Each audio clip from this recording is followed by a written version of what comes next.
Buenas tardes, aquí estamos con Carlos Araya Vargas, pintor, artista chileno, conocido como Carlanga. Carlos, bienvenido, muy buenas tardes. Muchas gracias. Quiero preguntarte al principio un poco sobre tus inicios como artista. ¿Qué es lo que te motivó, te inspiró inicialmente?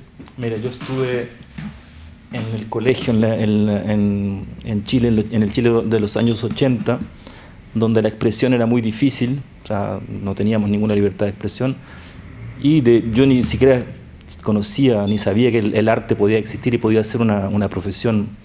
Al principio más me interesaba la música, el rock. La verdad que quería revelarme de alguna manera.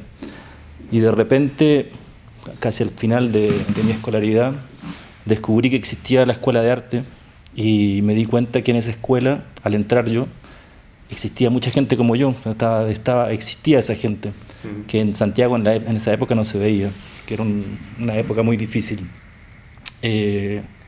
Entonces eso fue en el año 84 que yo entré a la Escuela Nacional de Bellas Artes. Y pues en el año de su licenciatura te mudaste a Francia. ¿Francia siempre ha sido un destino o era más salir de...? No, mira, Francia fue realmente una casualidad. Yo nunca pensé en irme a vivir a otro lado, pero resulta que conocí a una persona que me llevó, y bueno, fui también a perfeccionar mis estudios, pero fue realmente una casualidad. Francia no estaba dentro de mis planes.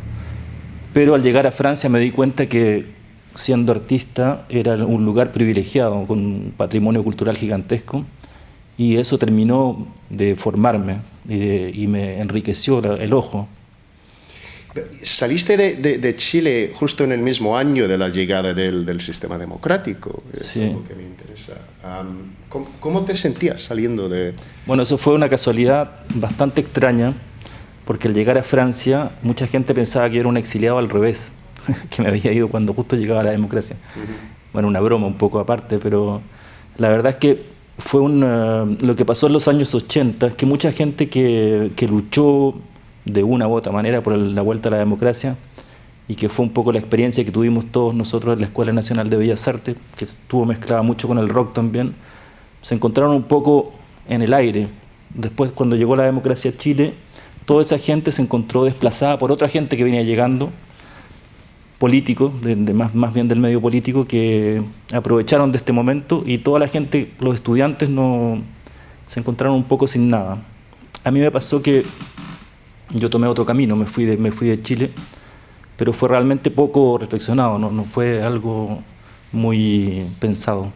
Cuando yo veo tus obras, o las obras de los otros artistas aquí, es difícil ver las obras sin verlas como obras de artistas que has salido de una dictadura, ¿no? Es decir, que tú te encuentras un poco restringido, visto como un pintor político.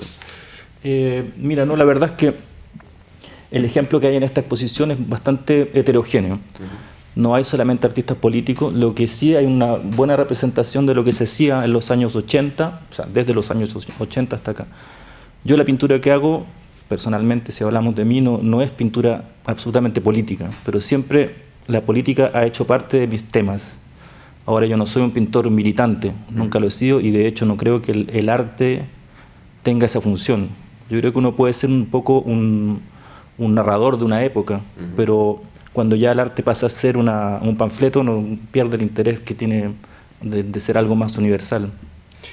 Viendo algunas de tus obras online, me llama la atención de la cercanía con las obras de Chirico. Es el primer artista que me surgió. ¿Te sientes como parte de alguna tradición o conectado a Mira, yo lo que podría decir es que mis primeros padres en la pintura fueron Velázquez, más que Chirico, pero después llegando Velázquez o Rembrandt, por ejemplo, o Goya. Pero después cuando llegué a Europa y vi todas las colecciones que hay en los museos, y de hecho, habiendo sido un estudiante de una escuela de bellas artes en un Chile en los años 80, donde ni siquiera existía internet, y nosotros estudiábamos con libros y fotocopias en blanco y negro. Al ver realmente lo que era la pintura mundial, claro, me marcó mucho la etapa surrealista, pero sobre todo Magritte, más que Chirico. ¿Y quién sería tu preferido espectador? ¿Quién imaginas que sea esa persona? Eso es una buena pregunta, porque siempre he pensado lo mismo desde que entré a estudiar arte. Cuando hacía alguna pintura, algún trabajo, alguna obra, le preguntaba a mi abuelita si ella entendía. Y si ella la entendía, me parecía bien. Y entonces siempre he tratado de buscar esa mezcla que es muy difícil de lograr, que no creo lograrla todavía, es que si una obra es entendible por cualquier tipo de público, es mucho más universal. Sin dejar de lado la calidad, por supuesto. Obvio, pero para ti entonces este significado abierto, o sea que dejando la interpretación abierta del significado de una obra, ¿es importante para ti? Sí, pero como te digo, yo soy un pintor que narra, entonces igual tengo un cuento y trabajo con un método que es por capítulos.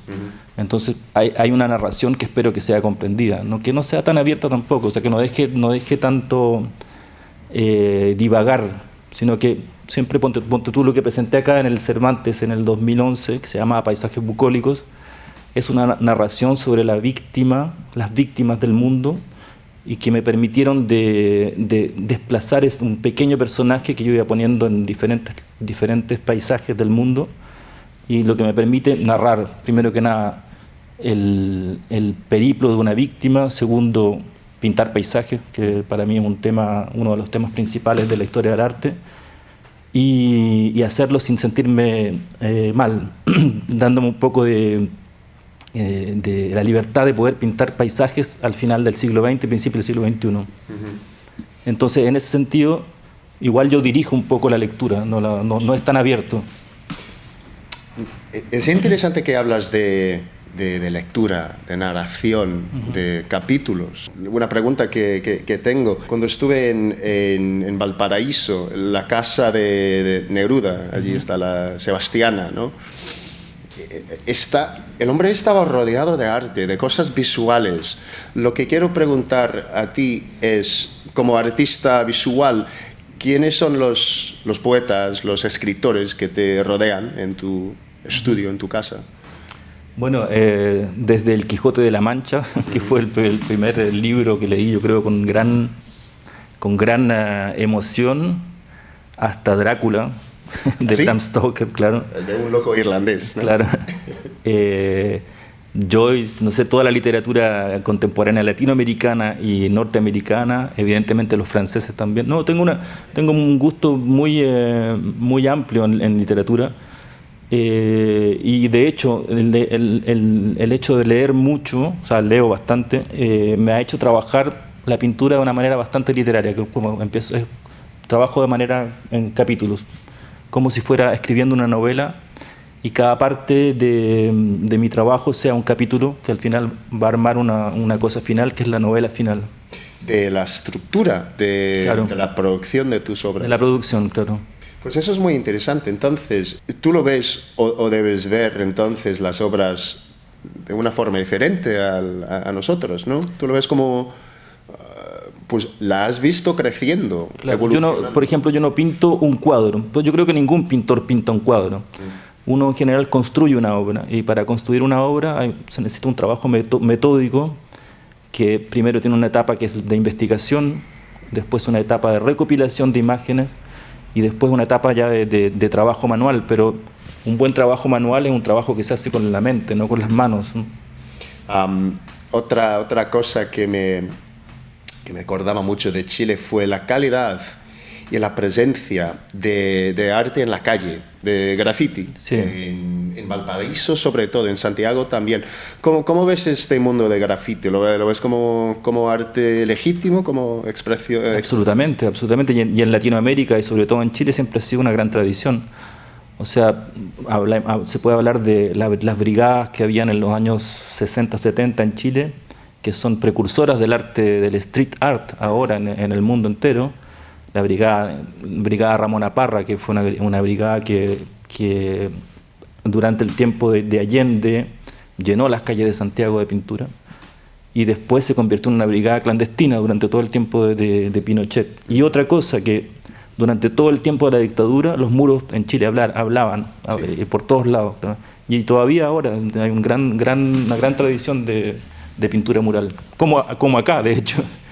En ese sentido hay mucho paralelo. Sí, y en este sentido, porque los murales del norte de Irlanda son conocidos, ¿no? Sí.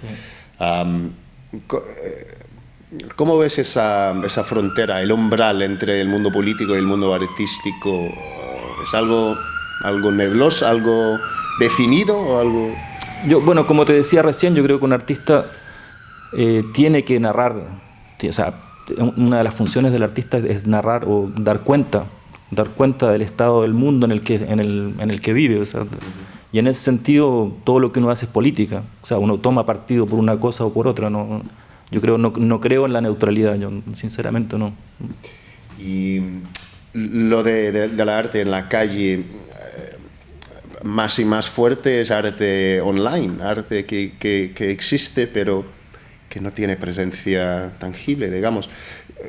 ¿Cómo ves el futuro del concepto de la galería?